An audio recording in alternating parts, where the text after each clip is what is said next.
This is my physics 2211 lab 2 report. Introduction.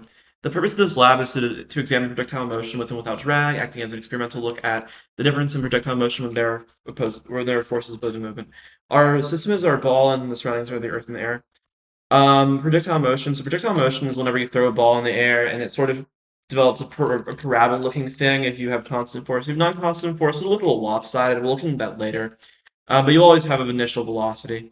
The drag force will make this sort of a non-constant force kind of situation if it's projectile motion because the velocity is proportional to the change in velocity is going to the velocity is proportional to the force and the force will change the velocity so it'll be non-constant. We're going to be using the position update and the velocity update formula for this because we can take an initial velocity and position values and output final velocity position values.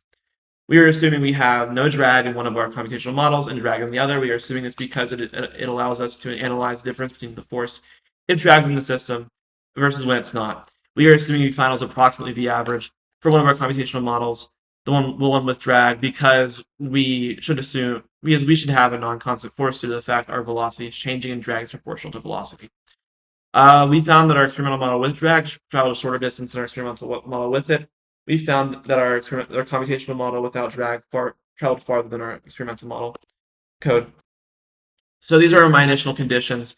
The ball's mass is going to be constant through both models. It's literally just the exact same for both models as pages, so I decided to condense it into one slide. These are just the initial tracker values, and then these are our time. This is our time. This is our gravity, and this is our proportionality constant for drag. We have constant force here. Let me put this in the for loop because these values won't change. In fact, ball m is outside of the for outside not yeah it's outside of the for loop. So yeah, we also don't assume that v final equals v average. We have to use the v average equation here because we have constant force. Yeah, that's about it here. Due to the computation model with drag, we can assume that we have that v final equals v because we have a non-constant force here. Um, yeah, that's about it. Experiment. Pretty simple methods. We threw a pure ball in the air. We use a yardstick to calibrate tracker units. And we use point mass analysis to get position data in the x and the y. This is my picture of my experiment. So yeah, these are my initial conditions that I mentioned earlier. Um, these are my compared trajectories. My green is going to be, this is my computation model with no drag. This is my experimental, the blue, and the orange is my computation model with drag. So you can see the computation model with drag falls short of the computational model with no drag. And then it's a little hard to see, but I do believe that the blue is short of the green. Discussion.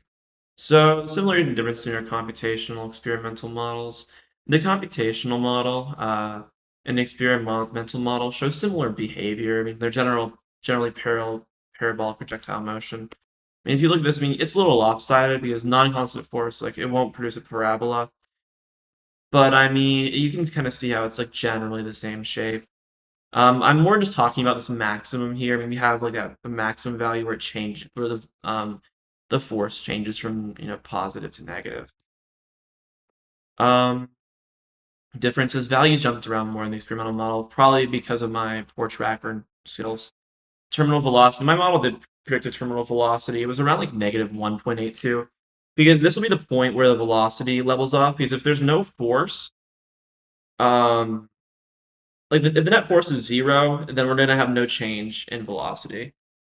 And that's what the terminal velocity is, defined as it's the point where the force of drag is equal to the force of gravity.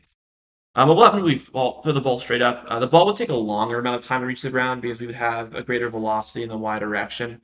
This will occur because trigonometrically the y component will be sine of 90 times the magnitude of velocity, as opposed to sine theta less than 90. And since sine theta is 1 and sine theta -1 is less than 1, the y component of velocity will be greater if the ball is just thrown straight up. This makes sense physically. I mean, if you just have a y direction, then you're gonna have more force in that direction, or I mean, you're gonna have greater velocity in the direction of greater force. Possible error, poor tracker point mass clicking, like I mentioned earlier, and a poor choice of value for the proportionality constant of drag. Thank you.